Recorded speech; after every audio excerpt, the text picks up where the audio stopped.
Welcome, everyone. Today, we're unpacking a true crime case from India that sounds, well, it sounds like it was pulled straight from a dark movie script. But I assure you, every chilling detail we're going to cover is absolutely real. We're looking at the life, the crimes, and the ultimate capture of Raman Raghav, who is, without a doubt, one of India's most terrifying serial killers. Let's dive right in. It's a question that often crosses our minds when we're watching a gripping thriller.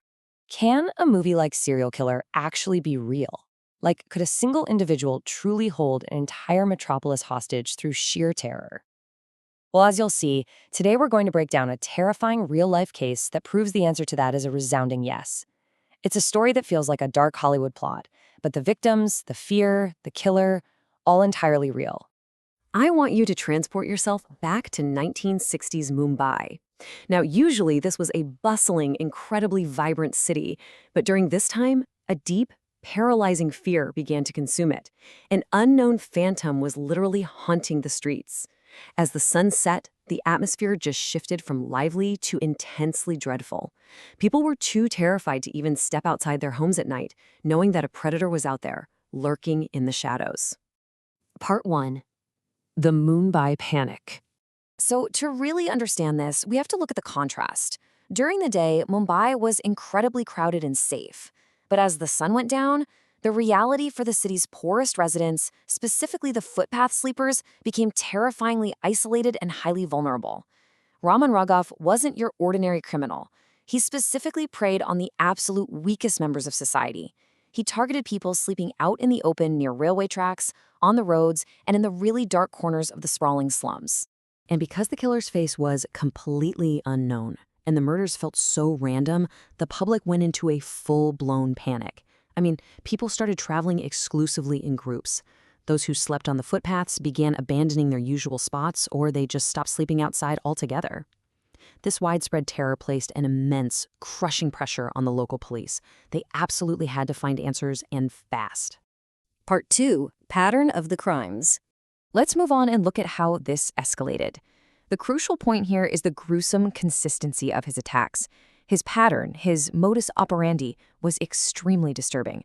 He struck in the dead of night using simple but absolutely deadly weapons, like heavy, blunt objects or massive stones.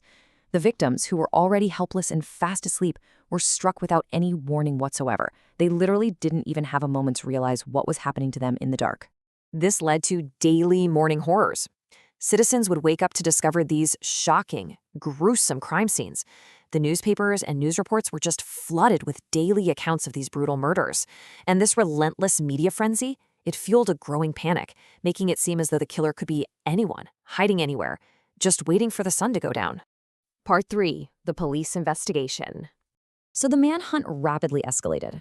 Initially, the police faced massive confusion. Was it random violence or one guy? But they soon began matching the extreme brutality and specific targets across slum areas, confirming they were indeed hunting a single serial killer. They immediately surged night patrols, deployed this vast network of informers, organized specialized night watch teams, and issued widespread public warnings. Yet even with this massive wall of security, the killer somehow kept slipping right through their fingers. Part 4. Arresting Raman Raghav. But then, a major turning point.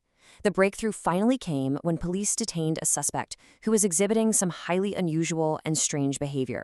When they brought Raman Raghav in for interrogation, the responses they got absolutely stunned them.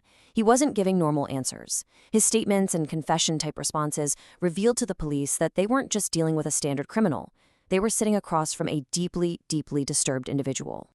To officially close the net around him, investigators had to lock down their findings. They painstakingly linked his past criminal records to the current timeline, and they tracked his suspicious movements directly to the crime scenes.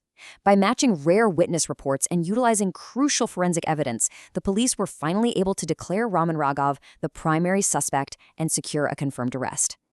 Part 5. The psychological profile.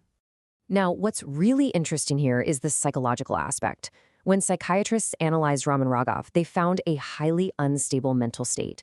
He was driven by violent urges and suffered from severe delusions. And by delusion, we mean fixed, false beliefs that completely divorced him from reality. This deeply disturbed state meant he was operating entirely outside the bounds of normal human restraint. Listen to this.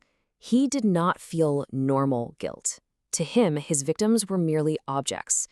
There was just this terrifying absence of humanity in his mindset. He felt absolutely no remorse for the sleeping lives he brutally ended. Uncovering this profound lack of empathy made the Raman Raghav case a massive dark landmark for criminal psychology in India. Part 6. Lessons and Legacy. So what did society actually learn from uncovering such a horrific string of events? The takeaways here are profound. First, it highlighted the critical, non-negotiable need for active police patrol and surveillance. Second, it proved that we absolutely cannot ignore the safety of homeless populations and slum areas. Protecting the vulnerable is essential. Third, it showed that severe mental health issues must be treated seriously before they escalate into violence. And finally, awareness is key to crime prevention. Justice isn't just about harsh punishment, it's about recognizing those red flags before tragedy strikes. Ultimately, the Raman Raghav case stands out as one of the most terrifying in history. It serves as a grim, chilling reminder that danger sometimes wears an unknown face, waiting in the dark of the night. As we wrap up our analysis today, I want to leave you with this provocative thought. With all our modern surveillance, our forensic advancements, and our psychological understanding, if a criminal exactly like Raman Raghav existed today, targeting the most invisible members of our society in the dead of night, would we really be able to stop them in time? Thanks for joining me today, and keep questioning what's hiding in the shadows.